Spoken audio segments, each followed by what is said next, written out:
what happens when you use ChatGPT for legal research. So this is if you're on like Facebook or other places, this is being or on legal various legal boards, you're getting bombarded with advertisements to use ChatGPT and other forms of AI to help and aid your legal research. But what came up in a New York case this past week is that it appears ChatGPT somehow is sourcing completely fake cases.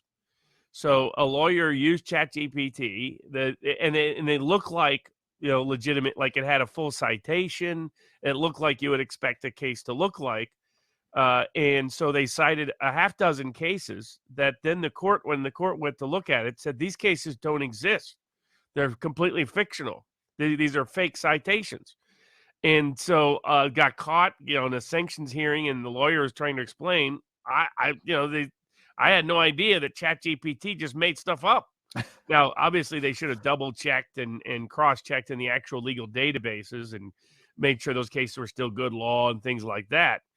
I almost wonder whether a lawyer did this, right? Theoretically, ChatGPT poses a real risk to the professional opportunities of particularly research lawyers, that ChatGPT could replace their research and to some degree their writing.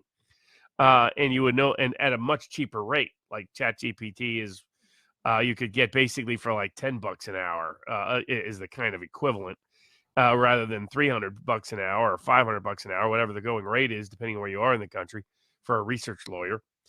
So you look at that and you wonder whether somebody out there, it's like, how did they have a fake case database that ChatGPT was using in the first place?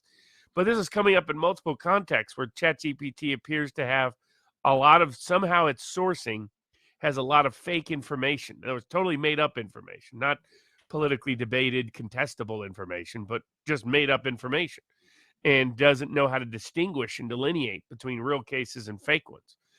So that lawyer's trying to dodge sanctions based on the use of ChatGPT, but this will undermine AI's competitive capabilities in the near short term with legal research by lawyers, and because of it. Can you imagine how embarrassing it must be to get busted for? There's no defense to that. It's not like, oh, I did it myself. Like, you have to admit that you're using ChatGPT.